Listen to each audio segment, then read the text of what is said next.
From Recorded Future News and PRX, this is Click Here.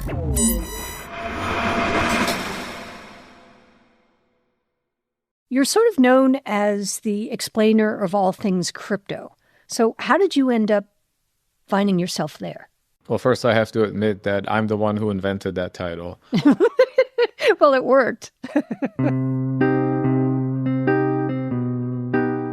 From Recorded Future News, this is Click Here's Mic Drop, a longer listen to one of our favorite interviews of the week. I'm Dina Temple-Rowston.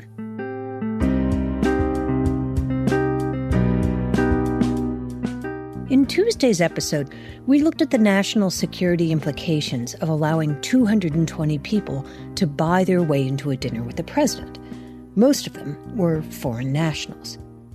Now, they called it a celebration, but what they got was a steak one attendee said tasted like it was from Walmart, a 23-minute visit from the president himself, in what looked like a black trucker hat.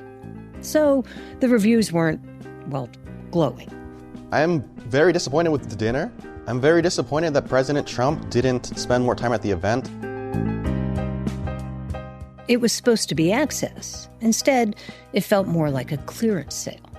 So while many groused about the food and the presidential drive-by, a lot of crypto bros seemed to find a silver lining in the fact that the dinner happened at all. This kind of shows that he's willing to do something with the coin. For the future, it will give more confidence for investors and collectors. Stay with us. Click Here is brought to you by Progressive Insurance. Do you ever think about switching insurance companies to see if you could save some cash? Progressive makes it easy to see if you could save when you bundle your home and auto policies.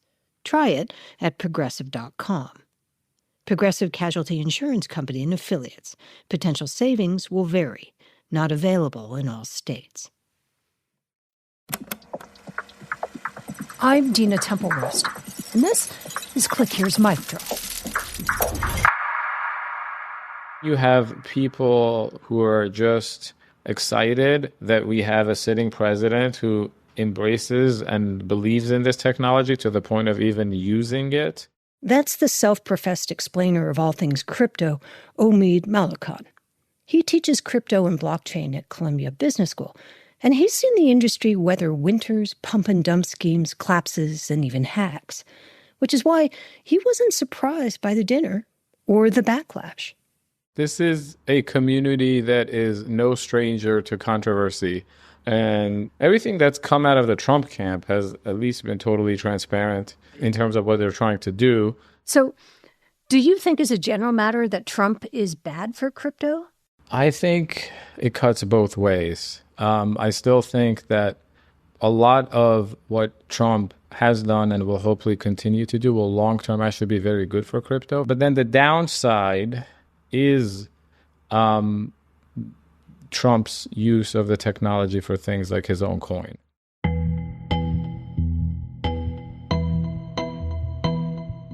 Omid says that the duality isn't new.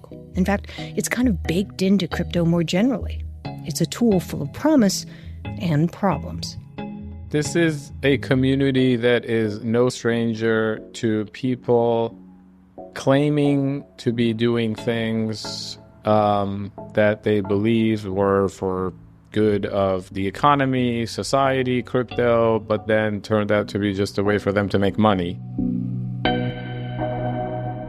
But having someone as high profile as Donald Trump dip his toes in the least credible corner of crypto, some said it was priceless.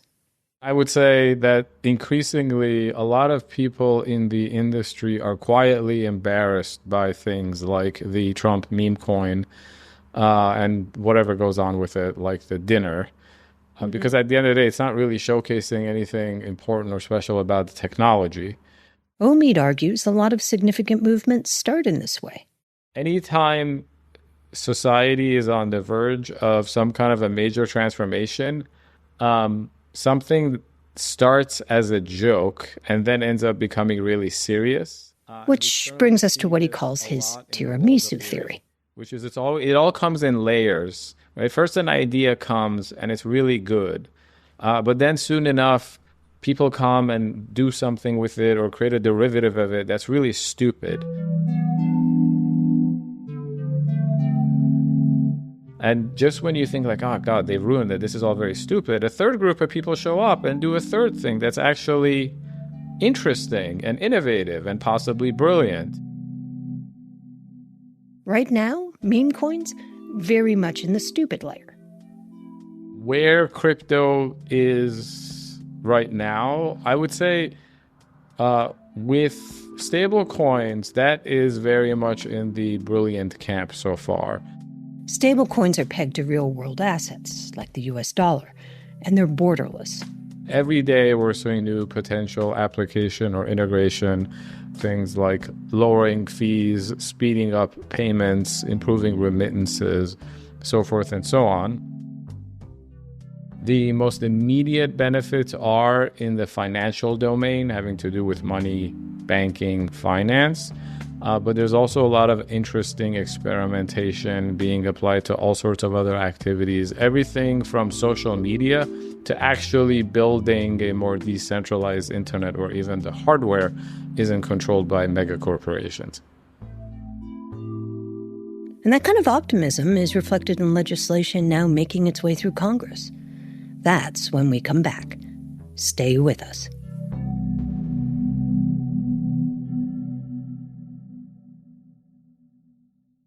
Hi, I'm Lauren Good. I'm a senior writer at Wired. I'm Michael Calori, Wired's Director of Consumer Tech and Culture. And I'm Zoe Schiffer, Director of Business and Industry, and we're the hosts of Wired's Uncanny Valley. It's a show about the people, power, and influence of Silicon Valley.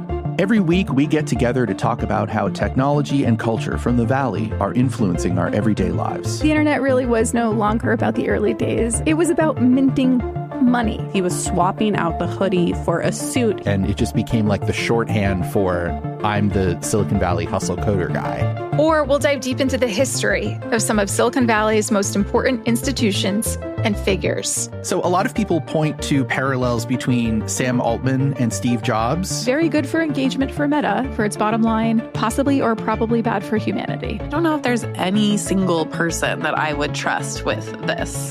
Whether you're optimistic or absolutely terrified about what Silicon Valley will do next, this is the podcast for you. We'll be there to bring the analysis and reporting you can only get from Wired. Listen to and follow Wired's Uncanny Valley wherever you get your podcasts.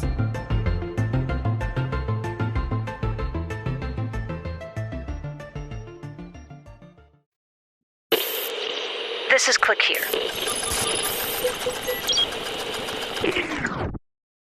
The Genius Act will, actually legitimize one of the most popular applications of crypto, which is using it for moving existing currencies like the US dollar. That's what the current legislation is called, the Genius Act. It's focused on stablecoins. And for crypto enthusiasts, stablecoins have always been the on-ramp, the friendly face of a volatile industry, a digital dollar that doesn't swing like a pendulum. Now, with the Genius Act gaining traction in the Senate, they see something else, a path to legitimacy. I think it will also really professionalize the industry, because one of the downsides of crypto being mostly unregulated is that major institutions have not been willing to participate with it, because major institutions usually need a lot of legal and regulatory clarity. They tend to be risk averse. So I think there are going to be a lot more big banks, brokerage houses, fintechs, consumer companies, tech companies, potentially retailers that are going to start doing things with stablecoin. But right as the bill was gaining momentum, it hit a wall. Finally, the Genius Act, the Senate stablecoin bill, could now be in jeopardy after some Democrats say they're changing their minds about the legislation. Democrats have cried foul, not because they're anti-crypto necessarily, but because of the conflicts of interest. Trump is promoting stablecoins while a company linked to his sons is preparing to launch one of its own through the family's private firm, World Liberty Financial. Investors, both from the U.S. and abroad, have poured cash into World Liberty Financial, but at this point, they can't resell their tokens yet. And the crypto market? It's gone wild. The price of Bitcoin just recently made an all-time high. It's now worth more than $100,000. And crypto investors have put these kinds of soaring prices to use, political use. In 2024, the crypto industry donated some $130 million to pro-crypto candidates, and a large chunk of it went to Trump and Vance. So, like it or not, that money helped put this administration in the White House. And that means we're not debating whether crypto will shape our future anymore. We're debating how. The industry is as optimistic as ever as to what the Trump administration is going to do on the policy and regulatory front, having nothing to do with how good the food at the memecoin dinner was. If my thesis that this technology will be transformative for society in a positive way comes true, then eventually we'll sort of forget about the shady stuff that went on in the early years. And the focus will be on the benefits that lots of people get from it.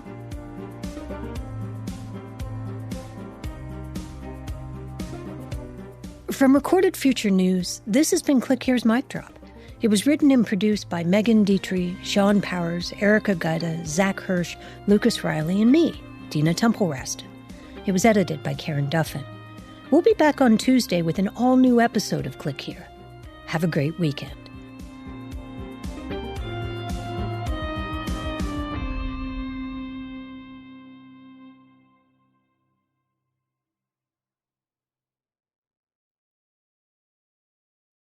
If you're looking for a daily guide to cybersecurity news and policy, sign up for the Cyber Daily from Recorded Future News. It serves up the day's most interesting and important cyber stories from our sister publication, The Record, and then aggregates all of the big cyber stories you might have missed from news outlets around the world. Just go to therecord.media and click on Cyber Daily to get all you need to know about the world of cybersecurity right in your inbox.